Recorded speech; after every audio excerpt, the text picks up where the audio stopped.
Pemirsa, siang-siang seperti ini enaknya kita minum sesuatu yang dingin ya, segar jadinya badan akan terasa. Nah, saya tuh kepikiran untuk minum susu pemirsa, tapi saya nggak mau minum susu sapi. Biasanya orang-orang yang tidak ingin minum susu sapi itu memanfaatkan alternatif lain, susu kedelai ya. Coba saya ini ada di salah satu tempat makan, di sini ada jual minuman nih kayaknya nih ya, gambarnya seger banget pemirsa. Tuh, susu kedelai ada kan ya. Ibu mau pesan satu dong, tapi saya boleh nggak sih sambil lihat cara pembuatannya? Boleh. Boleh ya, oke mari Bu. Bu, tahap yang pertama apa dulu nih Bu? Silakan Bu. Pertama kita cuci bersih. Ya. Oke. Segitu untuk berapa liter susu tuh Bu? Kalau segini paling banyak itu 10 porsi. 10 porsi, 10 gelas gitu ya? Iya, 10 gelas. Oke.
Pemirsa, ini udah 3 kali ya Bu Rinda ya di blender ya. Tunggu, saya mau tanya dulu deh Bu, ini tanda-tandanya kalau udah semuanya nyatu gitu, udah kemix semuanya, itu apa tanda-tandanya sudah selesai di blender? Kalau udah kelihatan halus, udah oke. Halus, udah oke ya. Berarti sampai 3 kali dulu, sampai yakin gitu ya, benar-benar sampai sari patinya semuanya larut ya jadi satu ya. Oke Bu, terus selanjutnya udah boleh diminum nih? Boleh. Boleh pemirsa, saya nggak sabar pengen rasain seperti apa ya, ini baunya? Baunya daun pandan. Asinnya. Gurih ya Bu baunya ya Bu?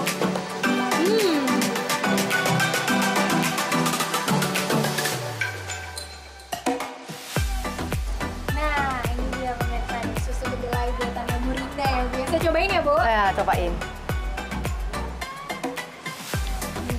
Bener sih pemirsa ya kata Bu Rinda tadi. Ini jadinya gurih ya Bu ya? Gurih ya. Penasaran nggak sih Bu sebenarnya apa benar secara medis susu kacang kedelai atau sari kacang kedelai ini benar-benar punya manfaat untuk kesehatan? Mau tahu nggak jawabannya? Nah pemirsa, saya juga penasaran nih, mau tahu, langsung kita tanya sama dokter di studio.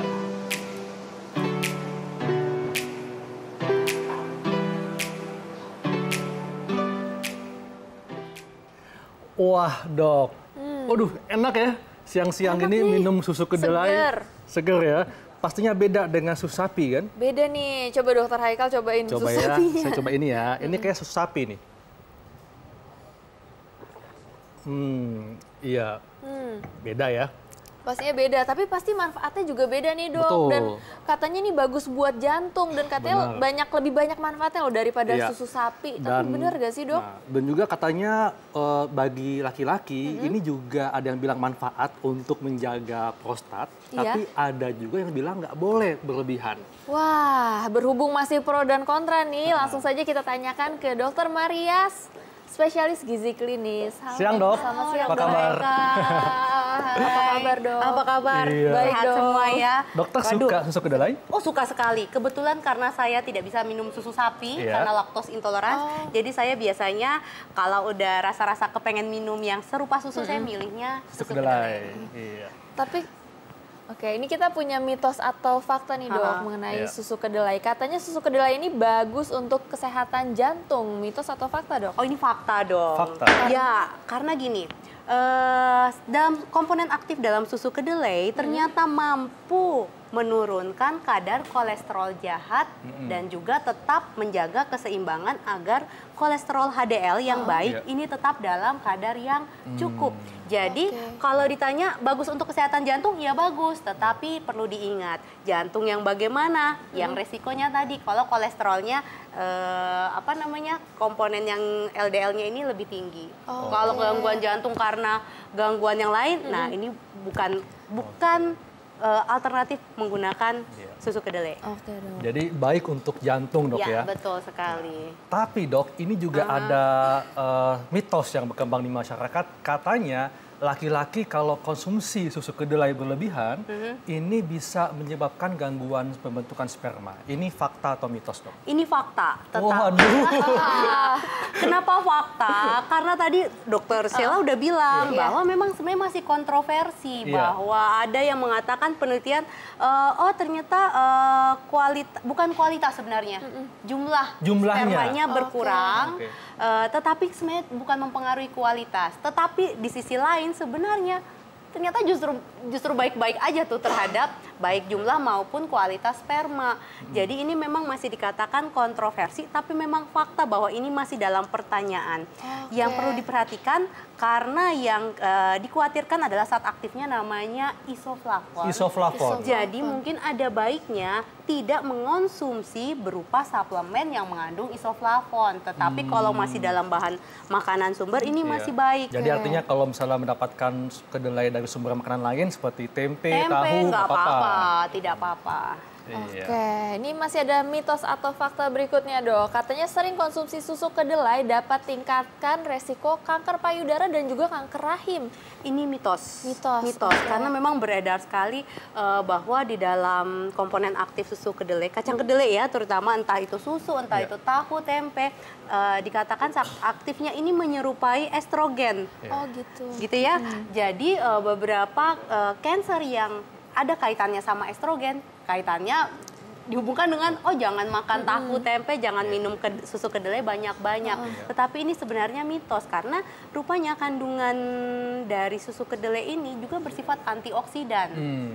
Jadi baik untuk kulit ya, Dok? Ya, baik juga untuk sebenarnya menghambat pertumbuhan sel-sel kanker. Tapi balik lagi harus berupa bahan makanan sumber yang alami, bukan berupa suplemen yang padat isoflavon. Oke, kalau berarti kalau untuk perempuan sendiri tidak ada batasan ya, Dok, ya, kalau mau tidak ada batasan. Lagian seberapa kuat sih kalau ini ya konsumsi susu kedelai ya. Nah, ini masyarakat perlu tahu, Dok, ini porsinya yang baik itu seberapa, Dok, sehari?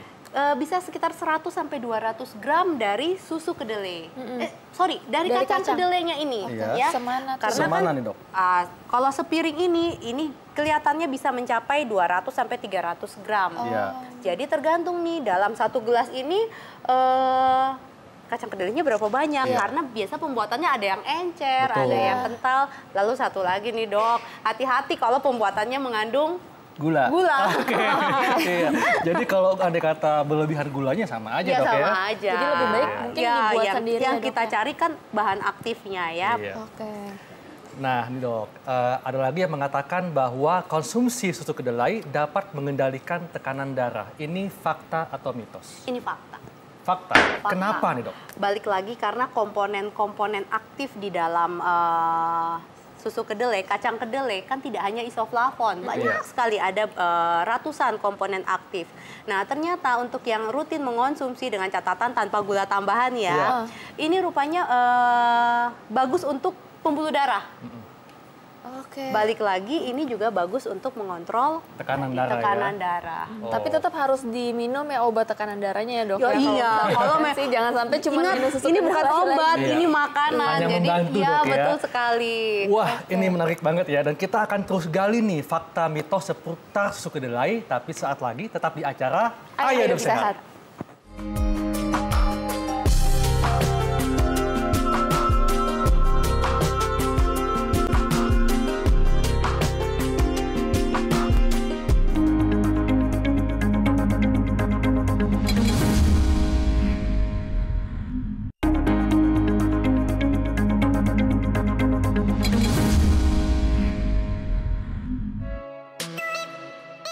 Pemirsa Ayo Hidup Sehat, siapa yang tidak tahu susu kedelai? Susu yang diolah dari kacang kedelai ini disukai oleh banyak masyarakat Indonesia lantaran dipercaya memiliki manfaat bagi kesehatan. Dan tak jarang pula susu kedelai diolah menjadi makanan ataupun minuman. Berikut ini adalah makanan dan juga minuman yang berbahan dasar susu kedelai.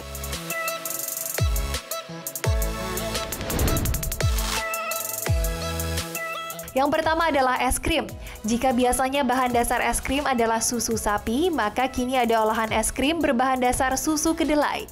Cara pembuatannya pun tak jauh berbeda dengan menggunakan susu sapi. Namun es krim yang dihasilkan dari susu kedelai memiliki tekstur yang lebih lembut. Es krim ini sangat cocok untuk anak-anak yang alergi susu sapi. Es krim kedelai juga berguna untuk pemirsa yang sedang diet karena susu kedelai tidak banyak mengandung lemak. Berikutnya adalah puding. Siapa sangka kalau susu kedelai juga dapat dijadikan makanan penutup yang menyehatkan. Dan bagi Anda pelaku diet, ada baiknya untuk mencoba untuk mengkonsumsi puding dengan bahan dasar sari kedelai ini. Selain menyehatkan, puding jenis ini juga memiliki tekstur yang sangat lembut dan juga kaya serat dan cocok dijadikan sebagai camilan sehat. Korea Selatan tidak hanya terkenal dengan bintang K-pop-nya saja, tetapi juga ada makanan yang dikenal dengan nama kongguksu, yaitu sup susu kedelai yang diolah dengan mie. Cara pembuatannya pun sangat mudah. Mie direbus hingga matang dan juga kenyal. Untuk membuat kuahnya, kacang kedelai terlebih dahulu direndam dengan menggunakan air panas dan kemudian dihaluskan. Setelah halus, tuang ke dalam mangkuk yang berisi mie dan untuk lebih dingin bisa ditambahkan dengan es batu. Bagaimana? Apakah Anda tertarik untuk mencobanya, pemirsa? Baru tahu ya, ternyata ada es krim puding yang terbuat dari susu kedelai. Dan ternyata bisa juga dicampur sama sop sama mie juga. Betul. Dicampur dengan susu kedelai. Wah, boleh Pasti dicoba rasanya beda nih, enak nih ya. Iya. Nah, Dok, ini ada lagi dok, fakta atau mitos dok ya. Bahwa menangkal osteoporosis bisa dengan menggunakan minum susu kedelai. Ini fakta atau mitos? Fakta. Ini fakta, karena gini, kalau osteoporosis kan kita biasa mengkhawatirkan adalah kalsium. Benar ya? Sebenarnya kalsium di dalam susu kedelai sih tidak setinggi yang ada di dalam susu sapi. Tetapi selain kalsium, kita juga sebenarnya butuh zat pembangun, yaitu protein. Nah, kacang kedelai ini adalah bahan yang sangat baik untuk kita konsumsi sebagai sumber protein.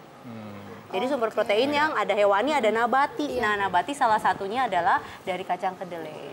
Oke dok, ini masyarakat masih penasaran nih soal asam urat dok. Jadi banyak yang takut minum susu kedelai karena takut asam uratnya jadi tinggi. Itu gimana tanggapan dokter? Ya ini sebenarnya mitos, karena gini, asam urat yang tinggi itu selalu biasa datangnya dari hewan. Daging merah, jeroan, udang, cumi gitu ya. Sedangkan kelompok kacang-kacangan, tahu, tempe yang biasanya ditakutkan sayur hijau, itu jauh berada levelnya, asam uratnya levelnya jauh berada di bawah tadi, daging merah dan teman-teman. Jadi tergantung, kalau hari itu kita makannya tahu, tempe, susu kedelai, lalu sayur-sayur yang tadi ya levelnya sebenarnya moderate, tapi jumlahnya banyak ya, ini otomatis jadi banyak juga. Tetapi perlu diingat, jangan khawatir karena bukan sebagai sumber purin yang menyebabkan asam urat tinggi. Oke, nah dok, ini juga banyak nih perempuan-perempuan seperti saya yang semangat nih dok mau minum susu kedelai karena katanya dapat bermanfaat untuk menurunkan berat badan. Waduh. Dok.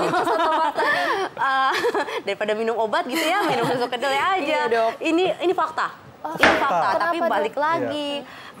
Sumber proteinlah yang menjadi bahan utama supaya kita tahu kalau cukup protein otomatis dalam metabolik kita akan cukup untuk proses pembakaran lemak. Selain itu cukup protein juga akan mampu secara alami menurunkan nafsu makan.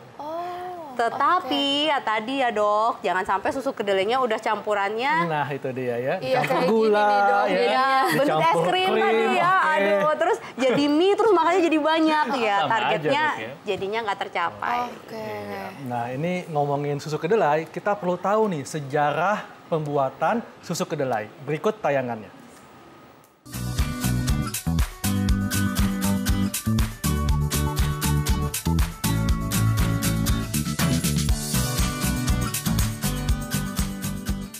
Pemirsa Ayo Hidup Sehat, kedelai atau kacang kedelai adalah salah satu tanaman jenis polong-polongan yang menjadi bahan dasar banyak makanan, seperti tempe, kecap, dan tahu. Selain dijadikan bahan makanan, kacang kedelai juga dapat dijadikan susu. Ya, susu kedelai. Siapa yang tidak tahu dengan susu kedelai?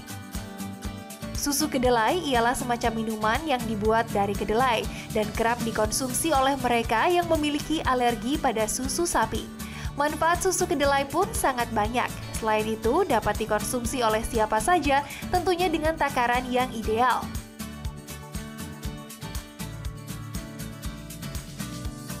Susu kedelai berasal dari tanaman dan secara alami bebas kolesterol, rendah lemak, dan tidak mengandung laktosa.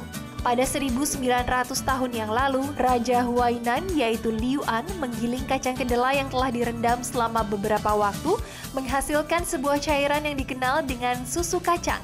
Ia membuat cairan tersebut sebab ibunya sakit dan tidak dapat mengunyah makanan keras. Siapa sangka penyakit sang ibu kemudian berangsur membaik dan menyebabkan susu kacang menyebar luas ke masyarakat. Di kebudayaan Tionghoa, susu kedelai menjadi minuman umum karena cocok dikonsumsi sepanjang tahun. Manfaat susu kedelai sangat banyak, di antaranya dapat meringankan gejala menopause seperti sensasi rasa panas dan berkeringat pada malam hari. Selain itu, susu kacang kedelai juga mengandung protein yang hampir sama banyaknya dengan susu sapi, vitamin D, B12, serta omega 3 yang dapat membantu mengurangi kadar lemak darah. Berbeda dengan Tiongkok, Amerika Serikat juga memiliki minuman dengan bahan dasar susu. Milkshake atau minuman kocok ini terbuat dari bahan yang mahal serta emas yang dapat dimakan. Minuman ini disajikan dalam gelas bertabur kristal Swarovski.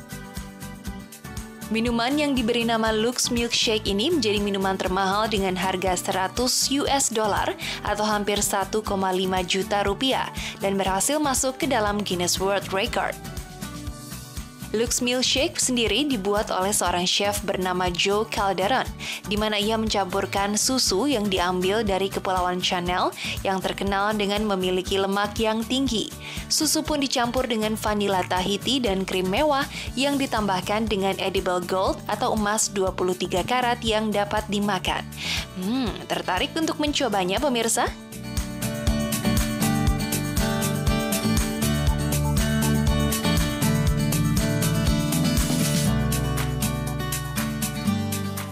Ternyata tuh susu kedelai bisa diolah sampai kayak gitu, sampai ada emasnya dan masih bisa dimakan. Dan sangat panjang sejarahnya ya.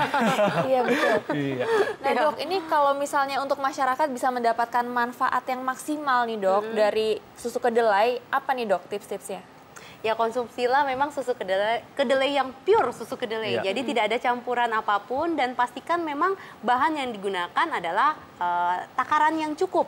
Jadi bukan terasa encer gitu ya, karena ini juga akan mempengaruhi zat aktif yang akan kita peroleh.